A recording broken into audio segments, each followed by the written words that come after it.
تو یہ ہے کہ قیامت کے دن جب ایمان والے جائیں گے تو وہ بھی جب اپنے نامہ اعمال کا صلہ دیکھیں گے جو اللہ ان کے نامہ اعمال کے بدلے میں ان کو عطا کیا ہے، تو وہ پچھتائیں گے ہم نے بہت ساری سانسیں ضائع کر دی، بہت سارا وقت ضائع کر دیا۔ لا یتحسر اہل الجنہ الا علی ساعۃ، اہل جنت جنت میں جا کر کے بھی ایک حسرت ان کے سینے میں موجود ہوگی، اور وہ حسرت کیا ہوگی؟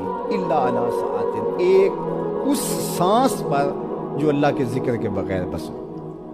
کتنا وقت ہم گپ شپ میں ادھر ادھر گزار دیتے ہیں، میں بھی ضائع کرتا ہوں، آپ بھی ضائع کرتے ہوں گے، تو کتنا وقت ہمارا ضائع ہو جاتا ہے۔ کاش کہ ہمارا لمحہ لمحہ ذکر خدا میں گزرے، یاد الہی میں بس ہو، وہاں جا کے پھر خسارے کے دن پتہ چلے گا کہ کتنی قیمتی سانسیں ہم گوا آئے۔ آپ کوئی سودا چل رہا ہو تو آپ بھی چند پیسے آپ کی جیب میں ہوں اور آپ سودا لے لیں، اور بعد میں آپ کو پتہ چلے کہ یہ تو کھربوں کے حساب سے اس کا فائدہ ہوا ہے، تو پھر آپ کو افسوس ہوتا ہے جو باقی سکے جیب میں تھے اس کا بھی لے لیا ہوتا۔ سانسوں کا بدلہ جو راہ دین میں گزری، اللہ کے لیے گزری، سجدوں میں گزری، قیام میں گزری، رکوع میں گزری، تلاوت کلام مجید میں گزری، اور میں کہتا ہوں قرآن کو سمجھنے اور سمجھانے میں گزری، یہ جو ساتیں انسان کو ملتی ہیں، تو قیامت کے دن جب اس کا مول پڑے گا نا تو وہ گھاٹے کا سودا ہوا۔ یہ کتنے وقت میرے سکے کتنے تھے سانسوں کے، زندگی کے کتنے سکے تھے، تو کاش کہ میں نے وہ بھی اسی کام پہ لگا دیے جاتے۔ اس لیے کہا یوم التغابن،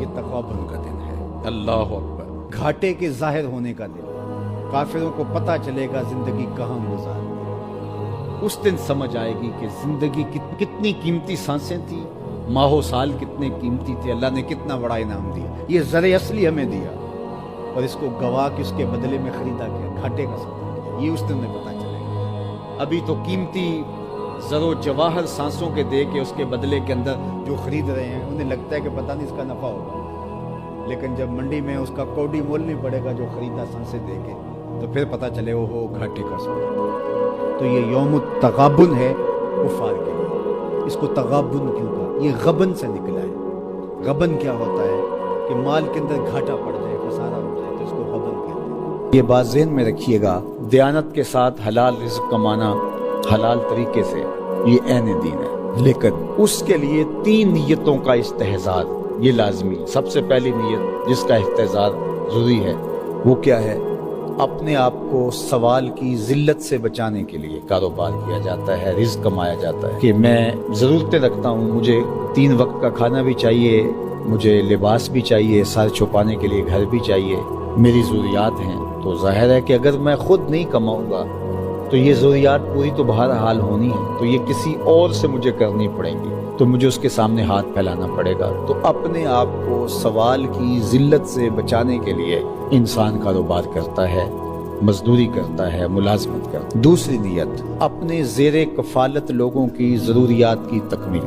بچے ہیں، بیوی ہے، اگر بہن بھائی ان کا کفیل ہے، بوڑھے ماں باپ ہیں ان کا کفیل ہے، تو ان کی کفالت چونکہ اس کے ذمہ ہے، وہ بچے ابھی پڑھ رہے ہیں، ابھی بالغ نہیں ہوئے، ابھی بڑے نہیں ہوئے، تو ان کی ضروریات کو پورا کرنے کے لیے، تاکہ ان کو اچھے طریقے سے میں آسودہ زندگی کے ماحول فراہم کر سکوں، اور یہ جس قدر زیادہ اس کے پاس اللہ نے دولت دی ہے اس حساب سے اپنی اولاد کو آسودہ رکھے۔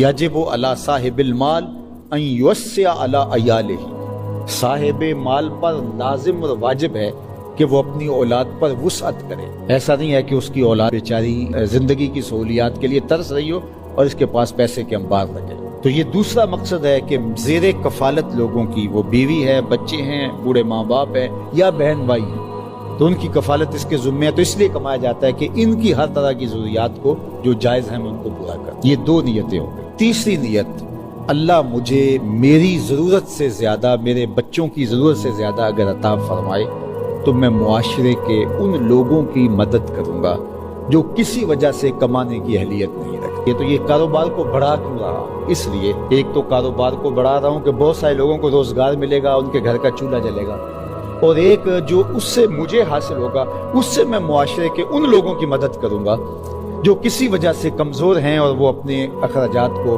پورا نہیں کر پا رہے۔ تو اس میں سب سے پہلے اس کے اپنے بہن بھائی آئیں گے، رشتہ دار آئیں گے، ان میں سے اگر کوئی کمزور ہے تو اس کو کھڑا کیا جائے۔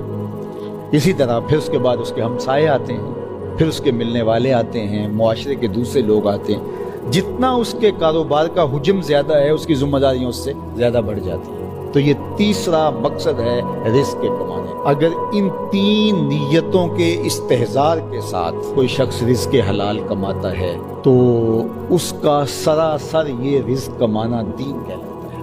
اور اگر نیت چوتھی شامل ہو گئی کہ دیکھو میرا گھر تمہارے گھر سے بڑا ہے، میری گاڑی تم سے زیادہ مہنگی ہے، تو پھر یہ چیز وبال بننا شروع ہو جاتی ہے، اگرچہ رزق حلال ہی کیوں نہ ہو. تو صرف 3 نیتیں جن کا استحضار: میں سوال سے بچوں، زیر کفالت لوگوں کی ضرورت کو پورا کروں، اور اگر ان 2 سے زیادہ میرے پاس ہو تو معاشرے کے کچھ لوگوں کی جتنی مجھ سے ہو سکے میں مدد کروں.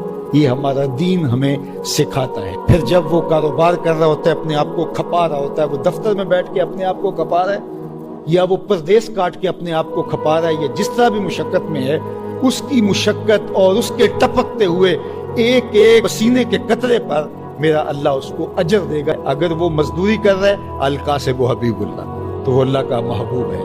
اور اگر وہ تاجر ہے اور وہ وہاں بیٹھا ہوا ہے، بظاہر آسودہ ماحول میں دفتر میں بیٹھا ہے، لیکن دیانت کے ساتھ کر رہا ہے، التاجر الصدوق مع الانبیاء یوم القیامہ.